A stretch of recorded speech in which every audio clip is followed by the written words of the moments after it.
persiapan kita yang penting. Persiapan kita yang penting. Kenapa? Karena ketika kita akan berangkat tidak bisa kita balik lagi. Kalau sekarang kita misalkan berangkat ke Jakarta, tas kita ketinggalan, kita masih bisa minta tolong saudara kita, anak kita, mungkin istri kita untuk mengambilkan, untuk dibawa nyusul. Itu di dunia, ya. Tapi di alam barzah tidak bisa sudah. Kita bisa putus kontak dengan anak istri kita. Kita putus kontak dengan suami kita. Kita akan sendirian di alam barzah. Kita sendirian. Semua orang tidak ada berani dengan kita. Tidak mau mendekati kita. Karena badan ini sudah menjadi bangkai. Tidak ada yang berani. Dengan kita sendirian. Saat itulah kita terasa. Saat itu kita baru sadar bahwasanya ternyata kita butuh teman. Teman sejati adalah amal-amal kita masing-masing.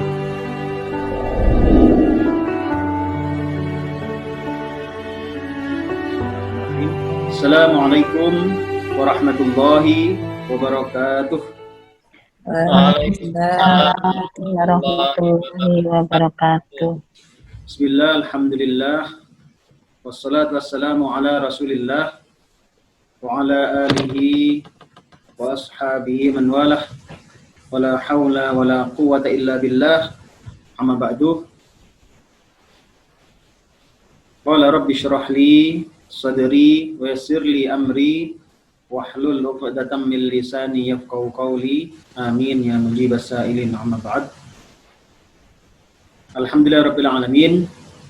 Bapak Ibu jemaah rahimakumullah, kita wajib bersyukur kepada Allah Ta'ala yang telah memberikan kita pertolongan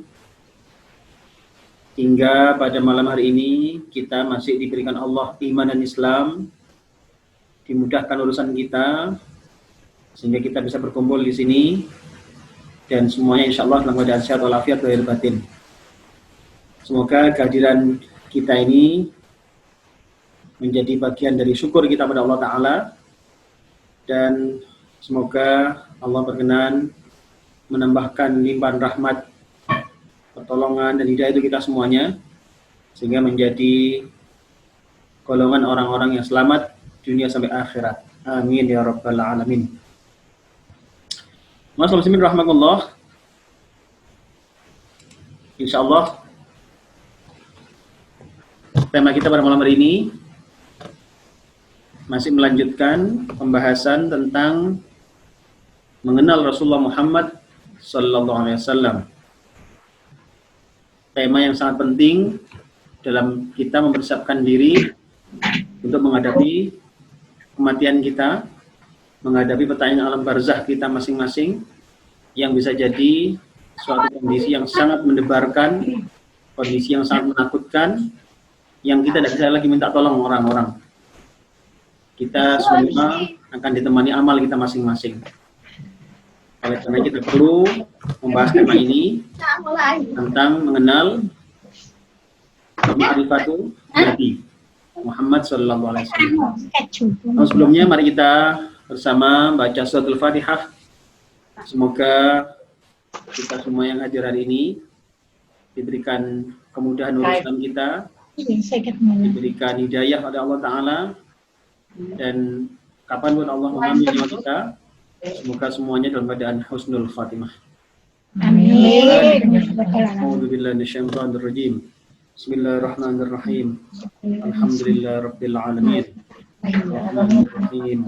Maliki yaumiddin. Iyyaka na'budu wa iyyaka nasta'in. Ihdinas siratal mustaqim. Siratal ladzina an'amta 'alaihim ghairil maghdubi 'alaihim waladdallin.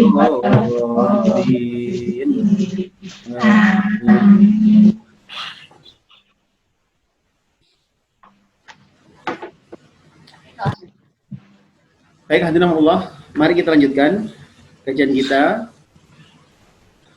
tentang mengenal Nabi Muhammad sallallahu alaihi wasallam.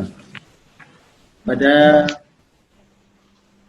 kajian kita sebelumnya, kita telah membahas Nabi Muhammad sallallahu alaihi wasallam dalam peran-perannya atas kita umatnya ini. kita sudah membahas, telah mengenal Nabi Muhammad sallallahu alaihi wasallam sebagai pembawa perintah. Kita sudah mengenal itu, bahwasanya perintah Allah memang dilewatkan melalui baginda Rasul sebagai utusan Allah ini menyampaikan kepada kita. Jadi kita mengenal adanya perintah-perintah Allah itu adalah dengan perantara Nabi Muhammad sallallahu alaihi wasallam.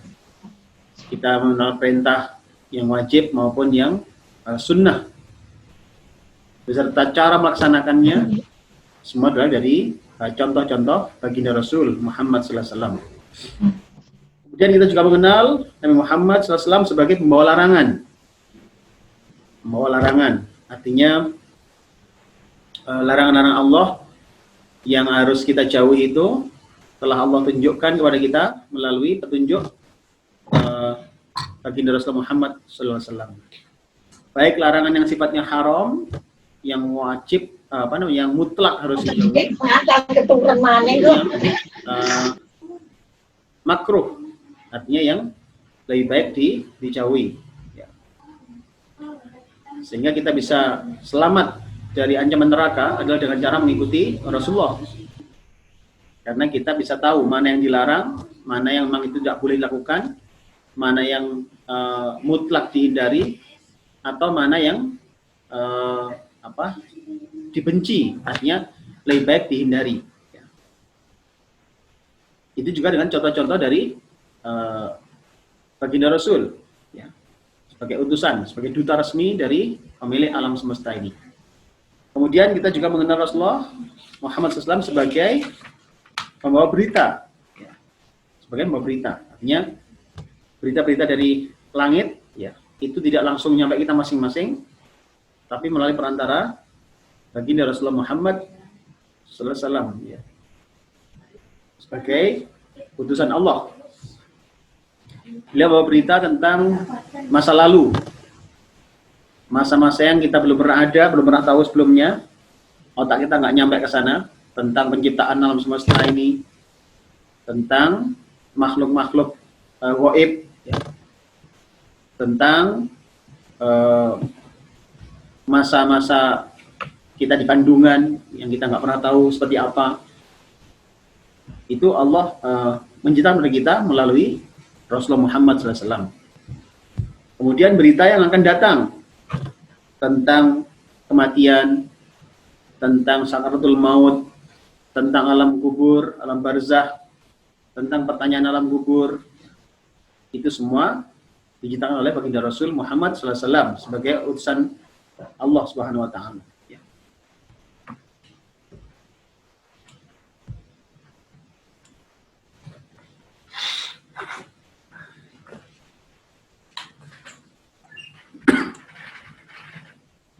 Kemudian juga kita mengenal Rasulullah Muhammad SAW sebagai pembawa tata cara ibadah dari Allah Subhanahu Wa Taala.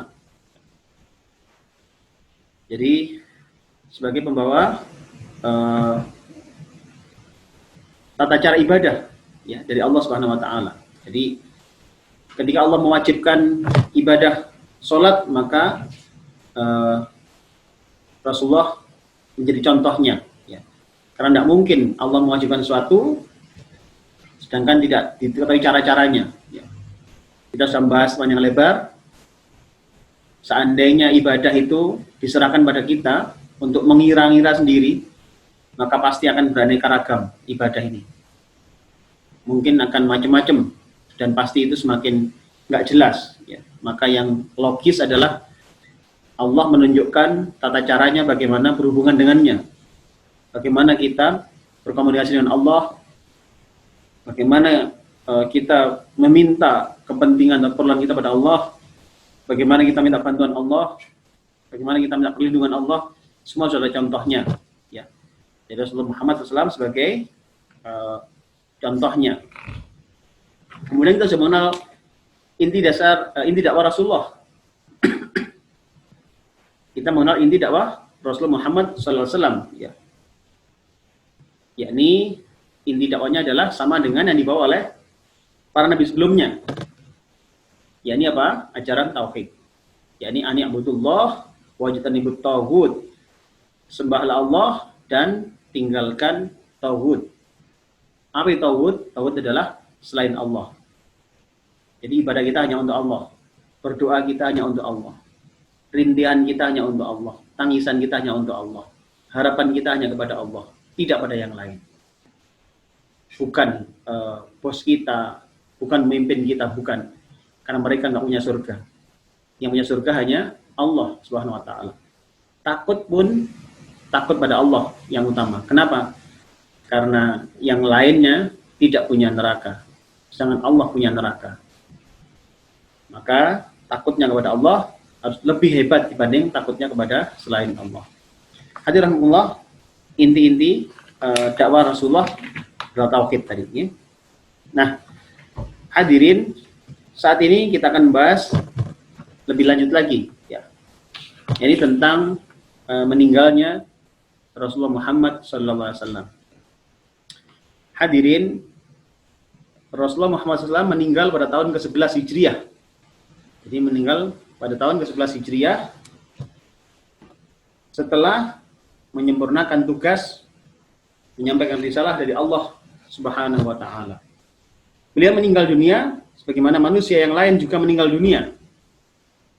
Jadi Rasulullah meninggal dunia sebagaimana manusia yang lain juga meninggal dunia. Allah berfirman dalam Al-Quran surat Ali Imran ayat 185. A'udzu billahi minasyaitonir rajim. Kullu nafsin dha'iqatul maut. Shadaqallahul azim. Allah berfirman yang artinya setiap jiwa akan merasakan kematian. Setiap yang hidup akan merasakan dha'iqatul maut. Merasakan perihnya, sakitnya, ya, kematian. Semuanya. Yang saat ini hidup, maka pada saatnya kita akan mati. Sebagaimana orang-orang sekeliling kita yang sekarang sudah meninggal, kemarin mereka hidup. Teman kita mungkin satu jamaah dengan kita di masjid. Kemarin kita masih bisa bercengkrama dengan dia, tapi saat ini sudah meninggal.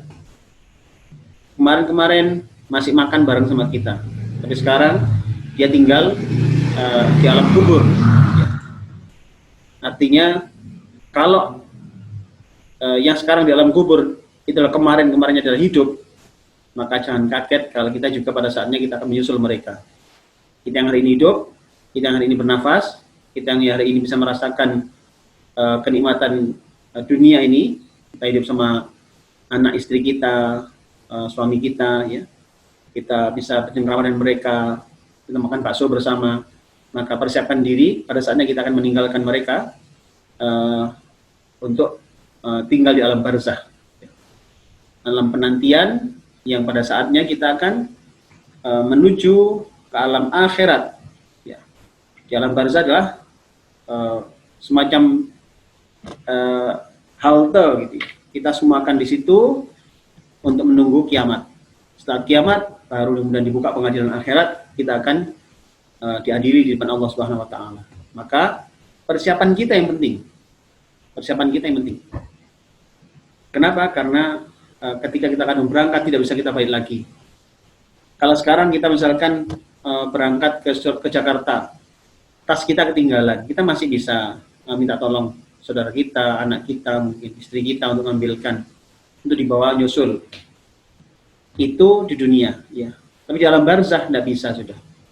Kita sudah putus kontak dengan anak istri kita. Kita putus kontak dengan suami kita. Kita akan sendirian di alam barzakh. Kita sendirian. Semua orang tidak ada berani dengan kita. Tidak mau mendekati kita. Karena badan ini sudah menjadi bangkai.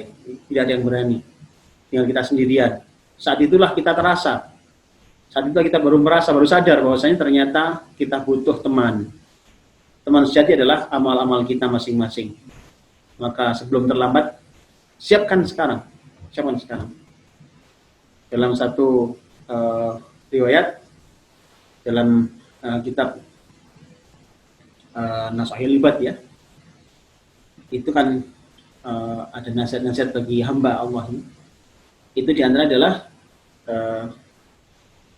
persiapkan alam kuburmu sebelum orang-orang yang cerdas ya, orang-orang yang pintar adalah orang yang mempersiapkan alam kuburnya sebelum memasukinya. Orang yang mempersiapkan alam kuburnya sebelum memasukinya. Hadirin, tentu ini merupakan satu nasihat yang berharga untuk kita. Orang yang pintar itu adalah orang yang mempersiapkan kuburannya sebelum dia memasukinya. Apa sih artinya? Artinya kita perlu sadar di alam kubur itu kondisinya pasti tidak sama dengan di sini. Ketika kita dalam kubur akan menemui situasi yang berbeda. Maka beruntung orang yang menyiapkannya mulai sekarang. Menyiapkan keberadaan alam kuburnya ini, alam barzahnya ini mulai sekarang. Sebagai gambaran itu, kalau kita misalkan panjenengan berasal dari Tulungagung misalkan, kemudian panjenengan berangkat ke Surabaya untuk bekerja. Nah, ketika di Surabaya dapat gaji. Ada orang yang ketika dapat gaji di Surabaya, itu ada yang dibawa pulang dia. Dia siapkan tempat dia di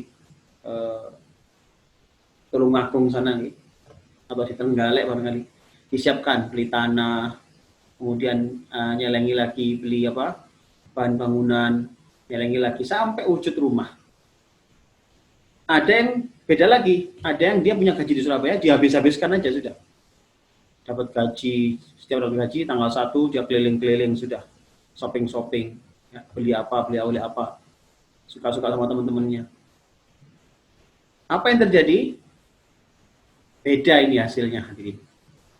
Bagi mereka yang menyiapkan tempatnya, dia sudah menyiapkan di tempat pulangnya ini, sudah belikan rumah, sudah menyiapkan perabotan di sana. Sewaktu-waktu PHK, mendadak PHK, dia pulang, dia tenang sudah. Ada tempat dia istirahat, ada tempat dia untuk bercengkrama dengan keluarganya. Sebaliknya, mereka yang menghabis-habiskan duitnya selama di Surabaya, pulang ke Tulungagung, kena PHK, di Tulungagung tidak bisa apa-apa. Kenapa? Karena uangnya habis, dihabiskan di Surabaya. Hadirin, ini permisalan. Bayangkan hidup kita ini. Ada di antara kita yang menyiapkan bekal. Ada sebaliknya. Tidak bekal kebaikan yang disiapkan. Justru dia memperbesar dosa-dosanya, ya, memperberat siksanya dengan banyaknya dosa-dosa. Oke. Maka ini adalah beda, orang-orang yang demikian beda sekali, antara mereka ini beda. Yang satu menyiapkan baik-baik, satu teledor. Nah, termasuk adalah alam barzah ini. Nah, ketika alam barzah itu, ingat, alam barzah itu akan kita tinggali. Sampai kapan? Sampai kiamat. Kita jadi tinggal di alam barzah itu tidak sehari 2 hari loh. Iya, kalau habis mati, sekarang mati, besok kiamat. Kita hanya sehari di alam barzah itu. Tetapi kalau ternyata kiamatnya masih 1000 tahun lagi misalkan, ya, maka kita akan pasti akan kecewa, nelangsa, ya. Kita akan merasa rugi sekali, ya, karena kita telah menyia-nyiakan kehidupan ini. Ya. Maka beruntung, ya, orang yang cerdas ini, yakni orang yang masuk di yang menyiapkan kuburannya sebelum dia memasukinya. Nah, hadirin, disinilah ya. Jadi kita perlu mempersiapkan apa yang disiapkan ketika di alam kubur ini banyak. Misalkan ya, alam kubur itu akan gelap. Maka kita perlu menyiapkan cahaya di sana. Bagaimana kita menyiapkan cahaya? Dalam satu riwayat itu disebutkan bahwasanya akan ada cahaya nanti itu di alam kubur kita itu bagi orang-orang yang akan ada cahaya di akhirat kita ini, ya, berangkat dari sejak kita kematian itulah. Itu adalah bagi orang-orang yang berangkat ke masjid walaupun kondisi gelap. Artinya subuh, isya, ya, itu kondisi gelap. Itu dengan upayakan tetap berangkat ke masjid untuk berjamaah, maka pahalanya luar biasa. terang, ada dapat cahaya dia nanti di kematiannya. Ya, wallahu a'lam. Kemudian ada lagi misalkan kita ingin di alam barzah itu ada teman, tidak sendirian, maka silakan mulai sekarang nyiapkan teman-temannya. Ingat, teman kita adalah amal-amal kita. Suami atau istri kita sudah tidak mau lagi ketemu kita, ya, takut gitu. Orang kalau mati itu, sehari mau di rumah kan sudah serem. Kalau sebelumnya mungkin dipuja-puja sebelumnya barangkali. Artis sekalipun, kalau mati semalam aja di rumah itu sudah gerah rasanya, gitu. Suruh segera menguburkan. Ya, artinya memang ya terlepas memang kesunahannya adalah orang meninggal segera dikuburkan, itu kesunahannya. Tetapi ketika kita meninggal walaupun awalnya disukai, tapi ketika sudah mati juga tidak betah. Nah, di alam kubur itu yang ada adalah amal-amal kita. Mereka yang akan menemani kita, mereka akan mendampingi kita. Maka kalau kita mikir, oh di sana nanti kita punya banyak teman, ya sudah. Ya sekarang ini yang banyak amal-amal kebaikan. Nanti kita akan punya banyak teman di alam kubur kita. Walaupun kita anak istri mungkin sudah lupa, ya. Mungkin orang kampung lupa lagi, sudah lupa nama kita. Tidak ada lagi yang menyebut nama kita. Setahun 2 tahun masih ada yang nyebut barangkali. Tapi setelah 10 tahun mungkin tidak ada lagi yang tahu di mana kubur kita, jangan mereka sudah lupa. Saat itulah akan sangat terasa kesepian. Sangat sepi sekali. Nggak bisa kita manggil anak kita. Mungkin kita bisa manggil mereka, tapi mereka tidak dengar. Mereka sudah sibuk dengan urusannya. Mereka sibuk dengan anak istrinya. Mereka sibuk dengan pekerjaannya. Kita mungkin manggil istri kita atau suami kita. Bisa jadi mereka sudah lupa dengan kita. Mungkin mereka sudah sibuk dengan keluarga barunya. Mungkin kita manggil teman-teman kita, tapi mereka sudah lupa dengan kita. Hadirin rahimakumullah, disitulah kita perlu menyiapkan teman-teman kita. Nah, siapa teman kita yang sejati ini? Amal-amal kita. Mulai sekarang ini perbanyak amal kebaikan. Nah, balik ke materi hadirin, itu adalah kematian yang dialami setiap manusia. Kullu nafsin dha'iqatul maut. Setiap manusia merasakan sakitnya kematian. Semua orang. Jadi dha'iqah di sini, kalau kita belajar di tafsirnya, maka ini menggambarkan sakitnya. Jadi setiap orang yang hidup sekarang harus mempersiapkan diri akan menghadapi sakitnya kematian. Nah, orang-orang yang beramal soleh akan dimudahkan. Sakitnya itu jadi nggak begitu terasa. Kenapa? Karena Allah akan menunjukkan kenikmatan luar biasa di depan matanya, sehingga dia rasanya beda sudah. Ketika dia nyawanya itu berbeda. Dan mereka orang-orang yang durhaka, orang-orang yang maksiat, ahli maksiat, musyrik, ya, munafik, ya, mengaku Islam tapi menentang Islam, mengaku Islam tapi nggak mau sholat, mengaku Islam tapi saat orang belajar Islam malah dibenci, mengaku Islam tapi ketika aturan Islam mengharuskan demikian dia malah termasuk orang yang menentangnya, itu orang munafik. Maka akan ditampakkan, ya, kengerian di depan matanya, sehingga ketika dia menjelang kematiannya semakin ketakutan dia. Na'udzubillah min dzalik, ya. Kita mohon berdoa Allah Ta'ala semoga kita dilindungi oleh Allah Ta'ala dalam kehidupan kita ini, hidup kita diberikan kebahagiaan dunia sampai akhirat, ya, insyaallah. Amin ya rabbal alamin. Hadirin Allah, kemudian dalam ayat yang lain Allah berfirman tentang kematian ini. A'udzubillahi minasyaitonir rajim. Dalam surat Az-Zumar ayat 30, ya. A'udzubillahi minasyaitonir rajim. Innaka mayyitun wa innahum mayyitun. Sadaqallahul azim. Sesungguhnya engkau akan meninggal dunia dan mereka akan meninggal dunia. Sama, hadirin. Kita akan meninggal, maka semua orang akan meninggal. Maka orang yang cerdas adalah orang yang mempersiapkan kematiannya, ya, dengan sebaik-baiknya. Kalau kita buka dalam hadis dalam kitab Riyadhus Shalihin, ya, itu hadis tentang merenungkan kehebatan penciptaan Allah ini. Itu ada hadis yang dinukil oleh An-Nawawi dalam bab itu. yakni tentang orang yang cerdas gitu. Rasulullah dawuh, al-kayyisu man dana nafsahu lima ba'dal maut. Orang yang cerdas itu adalah orang yang mempersiapkan apa yang dibawa, apa yang akan dibawa dalam kematiannya ini. Jadi bahkan dia sudah mikir jauh ke depan, orang pintar itu. Nanti setelah mati saya mau kemana? Setelah nanti nyawa dicabut ini, siapa yang mau menerima saya? Jangan-jangan sudah berpisah dengan keluarga, maka siapa yang menerima kita? Dia mikir, oh yang menerima kita adalah keluarga baru kita di alam barzah nanti. Siapa mereka? Berkata amal-amal kita. Kalau gitu kita perbanyak amal kebaikan.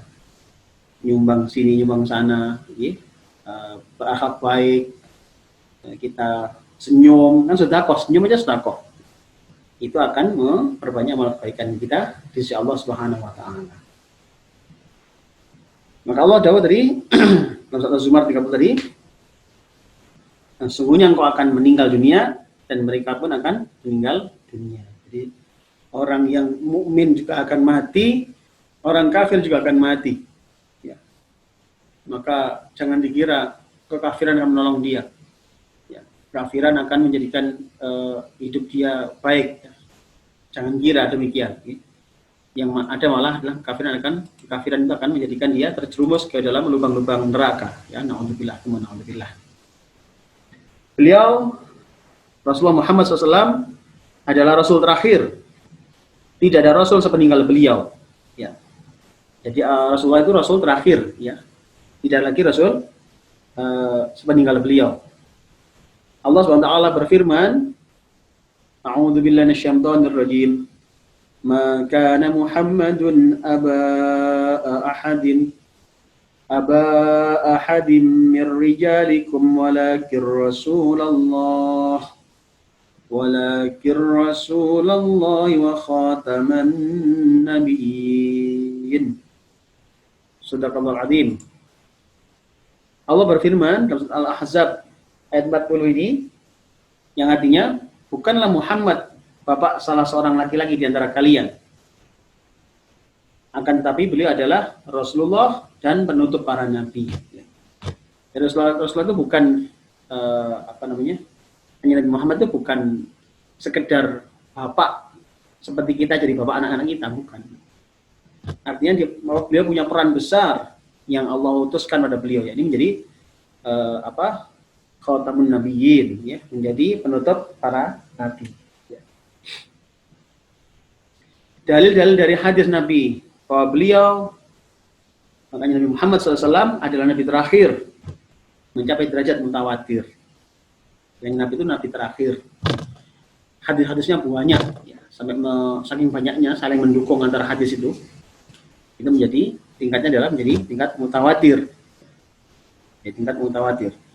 Bahkan sebagian ulama mengatakan kalau seorang tidak tahu bahwa Muhammad SAW adalah nabi terakhir, maka dia bukan muslim, karena ini termasuk dzaruriyat, perkara yang diketahui secara darurat di dalam agama Islam. Hadirin, jadi kanjeng Nabi itu adalah Rasulullah, utusan Allah, dan menjadi penutup para nabi. Ya. Jadi sudah ada lagi nabi setelahnya. Makanya kalau ada orang ngaku-ngaku nabi, wajib nggak percaya. Ya, wajib nggak percaya. Jangan percaya. Ada orang sekarang ini banyak orang ngaku-ngaku aneh-aneh. Ya, ngaku-ngaku. Ada yang ngaku nabi, ada yang bahkan ngaku malaikat. Ya, wah, ya. Sudah dia ngaku malaikat, tangkap polisi kan sekarang. Ya, saat itu ya, mungkin sekarang nggak tahu, sudah bebas barangkali. Itu kan hebat sekali ya. Pak polisi bisa nangkap malaikat gitu. Dia ngaku malaikat ya, dia ngaku malaikat dan seterusnya. Sudah semakin banyak. Jadi Rasulullah masih hidup itu banyak orang ngaku-ngaku itu, ngaku malaikat, ngaku nabi, ngaku nggak karu-karuan. Sekarang ini banyak. Makanya kan dengan saya wasiatkan wajib tidak percaya. Ya, wajib percaya. Kenapa? Karena Nabi Muhammad adalah penutup para nabi. Ya, tidak ada lagi setelahnya. Tinggal khatamul anbiya wal mursalin. Dia adalah penutup para nabi dan rasul. Di antara hadis yang menunjukkan bahwa Nabi Muhammad SAW adalah nabi terakhir adalah sabda beliau. Beliau menyampaikan, beliau bersabda, wa innahu sayakunu fi ummati kadzabuna thalathuna kulluhum yaz'umu annahu nabi wa ana khatamun nabiyyin la nabiyya ba'di. Sesungguhnya akan ada di antara umatku 30 orang pendusta. Semuanya mengaku menjadi nabi dan aku adalah penutup para nabi. Tidak ada nabi setelahku. Hadirin, ini ada dua berita penting yang Rasul sampaikan dalam hadis ini ya. Yang pertama adalah bahwasanya akan ada nanti orang-orang pendusta yang mengaku nabi. Ya. Dan sekarang ini sudah banyak, ya. Banyak aneh-aneh sudah. Dan memang untuk meyakinkan kaumnya mereka menggunakan sihir, ya. Bisa mendatangkan awan, ya. Misalkan ini kak hujan, jahe hujan, atau geser-geser awan, ya. Atau dan lain-lainnya, ya. Jadi akan ada 30 orang pendusta yang semuanya mengaku nabi, ya, semuanya mengaku nabi. Jangan gampang percaya, jangan gampang gumun, ya. Jangan gampang gumun. Ada orang bisa terbang bahkan sekalipun, jangan percaya, ya. Karena setan bisa melakukan itu, ya. Setan bisa melakukan terbanglah, bisa menghilanglah. Jangan ngukur kedekatan Allah itu dengan kehebatan itu, jangan, karena setan bisa hebat seperti itu, bisa menghilang, bisa merubah wajah, bisa bahkan nanti Dajjal itu bahkan dia bisa menghidupkan orang mati. Artinya dia dengan kekuasaan Allah, ya, sebagai ujian berat bagi kaum muslimin saat itu adalah Dajjal ini diberikan Allah anugerah besar, dia bahkan bisa manggil orang mati, dipanggil bangun lagi dia, ya, itu dengan sihir, ya. Nah, hadirin, maka jangan kamu percaya, ya, sekarang banyak macam-macam, jangan, karena Rasul dawuh wa ana khatamun nabiyyin, ya, wa ana khatamun nabiyyina la nabiyya ba'di, tidak ada nabi setelahku, kata beliau, ya. Jelas sekali, ada mengaku nabi, ngaku apa, jangan percaya.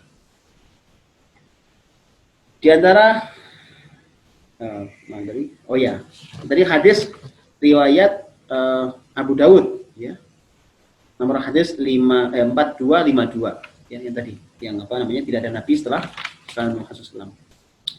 Beliau juga bersabda, wa anal aqibul ladzi laisa ba'dahu ahad, dan aku adalah al-aqib, yang terakhir, yang tidak ada setelahnya nabi.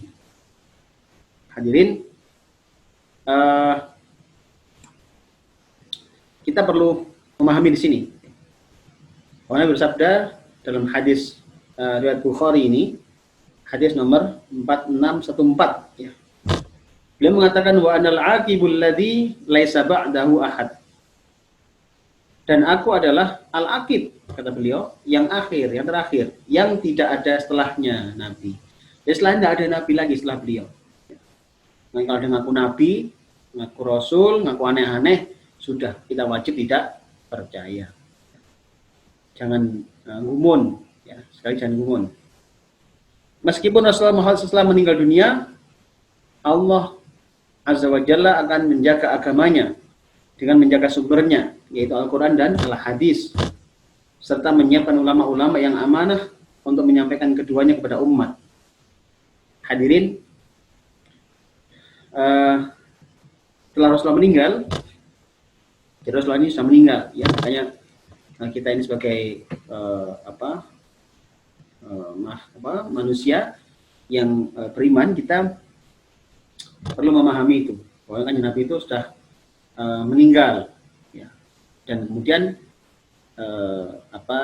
kita diperintah untuk mendoakan beliau, ya, ya ayyuhalladzina amanu shallu alaihi wa sallimu taslima, ya, berselawat pada Nabi, ya, mendoakan beliau, ya, gitu kan. loh orangnya sudah baik, kenapa didoakan lagi? Nah itu urusan beda. Ya. Itu adalah perintah. Ya, perintah Allah memang. Jadi bukan masalah Rasulullah ini butuh doa kita, enggak. Memang perintah oleh Allah Taala kan ya alladzina amanu sallu alaihi sallimu taslima. Ya, selawatlah atasnya. Maka setelah Rasulullah meninggal, itu Allah masih menjaga agama ini. Dengan apa? Dengan menjaga sumbernya. Ya. Ingat sumbernya ada dua, Al-Quran dan Al-Hadis. Ya. Ini sumber utamanya, hadirin. Kemudian cabang-cabangnya kemana-mana, ya. Akhirnya ada fikih, ya, ada macam-macam. Artinya memang ini sumbernya dua, yaitu adalah Al-Quran dan Al-Hadis.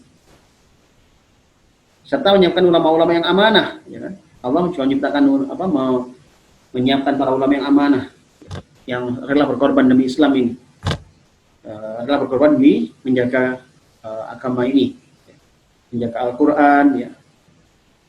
Bagaimana Allah berfirman tentang menjaga agamanya ini? Allah berfirman dalam Al-Hijr ayat 9. A'udzu billahi minasyaitonir rajim. Inna nahnu nazzalna dzikra wa inna lahu lahafizun. Sadaqallahul azim.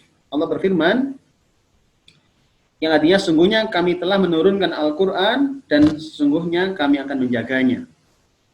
Allah yang menurunkan Al-Quran dan Allah juga akan menjaganya. Ini jaminan Allah, hadirin. Ya. Makanya kalau kita ini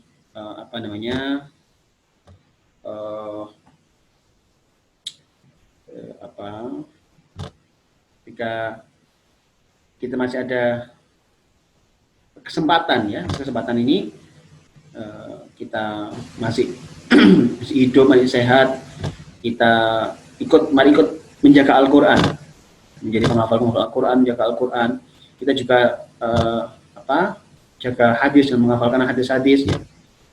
Jadi karena memang ini adalah usaha kita menjaga agama ini.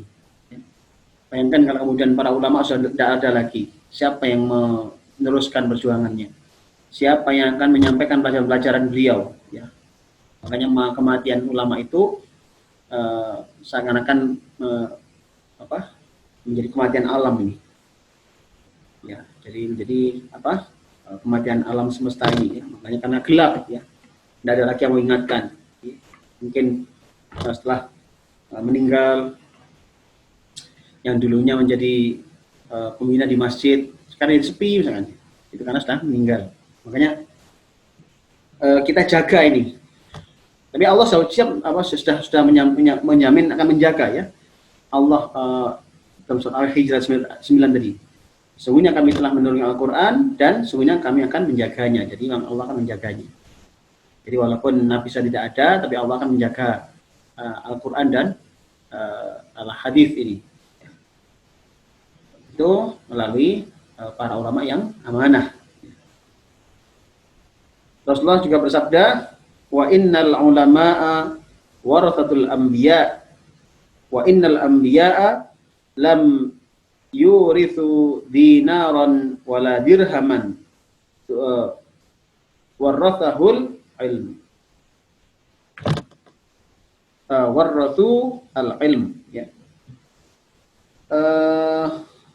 Hadirin, Rasulullah bersabda, dan sungguhnya para ulama adalah pewaris para nabi. Dan sungguhnya para nabi tidak mewariskan dinar dan dirham atau harta benda, tapi mereka mewariskan ilmu. Hadirin, kita harus tahu bahwasanya ulama adalah penerus para nabi. Ya. Ulama adalah penerusnya. Tidak ada lagi nabi sudah, tetapi ada para ulama yang meneruskan perjuangannya. Mereka ikhlas demi menjaga umat ini. Maka hadirin, kalau ini sudah jelas kita tahu peran Rasulullah itu sedemikian rupa, ya. Beliau menjaga agama ini, ya. Maka kita jangan dirusak-rusak, gitu, ya. Dan rusak-rusak. Ajaran Islam ini ajaran yang mulia, hadirin. Ya. Jangan sampai rusak dengan akhlak-akhlak yang kurang baik, ya. Jadi makanya sering kami sampaikan, ya, Islam itu agama yang indah, ngajari rukun, ya, rukun dengan tetangga, rukun dengan orang tua, rukun dengan anak istri. Ya. Agama yang rukun ini, ya. Penuh kasih sayang. Maka keliru kalau orang mensaksikan bahwasanya Islam agama yang bengis, agama yang kejam, agama yang suka dengan pertumpahan darah. Itu salah besar kalau menuduh seperti itu. Ya. Umat Islam adalah sebagai tawon, dia tidak pernah merusak lingkungan. Ya. Nggak ada tawon itu terus mencolok dengan kembang-kembang ceklek, nggak ada, nggak ada. Itu karena memang sebagai contoh ya gitu, bosnya umat Islam seperti tawon ini. Tapi dia tawon, walaupun sabar, walaupun dia nggak banyak bicara, dia kerja, terus urusan-urusan dia tidak mengganggu orang lain. Tapi ketika dia diusik, lihat kalau ada orang usik ketenangan si lebah ini, si tawon ini, apa yang terjadi? Ya. Maka kemana-mana dia akan kemana-mana akan dicari dia, kemana-mana dia akan ditunggu ya, karena dia telah mengganggunya. Maka umat Islam seperti itu hadirin. Kita tidak mencari masalah. Kita ini suka perdamaian. Tetapi jangan coba-coba ketika mengusik ketenangan kaum muslimin, menghina agama atau menghina Allah, menghina Rasulullah, menghina Al-Quran, jangan coba-coba. Ya. Negeri kita ini sudah rukun seperti ini, jangan dirusak.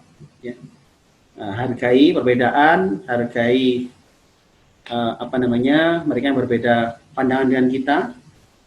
Selama itu dalam koridor syariah yang dibenarkan, itu mereka adalah saudara kita. Ya. Hanya beda-beda sedikit, hanya beda-beda urusan dikeraskan baca niat apa enggak, gitu kan, ya. Itu kan yang sangat kecil sekali. Ya. Jangan gara-gara itu udah gegeran sampai kemudian persatuan yang Rasulullah jalin ini agar umat Islam bersatu, yang asalnya itu dari suku apa dipersaudarakan oleh Rasulullah. Artinya kita sudah diwarisi ada tentang umat yang sudah bersatu ini. Ya. Maka jangan diporak-porandakan dengan pertengkaran, perdebatan yang nggak berujung. Jangan, nanti nggak harmonis. Ya. Kita ini nggak cari gara-gara. Tetapi yang sana juga jangan mengusik ketenangan kaum muslimin. Ya.